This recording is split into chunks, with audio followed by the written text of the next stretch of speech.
probably really not a PC term these days. And the hippie movement brought that fascination into North America, and meditation became en vogue.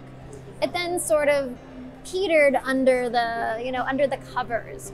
You didn't see a lot of public meditation until the early 2010s. By 2013, meditation was on the cover of Time magazine, and that kind of marked this extraordinary shift into meditation being part of popular culture. Now, side note, I should mention that in India, in Asia, in Buddhist cultures, meditation has been going strong the entire time. Meditation is also a religious practice of engaging with the self or engaging with a god, depending on the lineage that you come out of. I'm Ariel Garten. I'm the founder of Muse, the brain sensing headband that helps you meditate and sleep. Catch me on the Technologist of the Month podcast.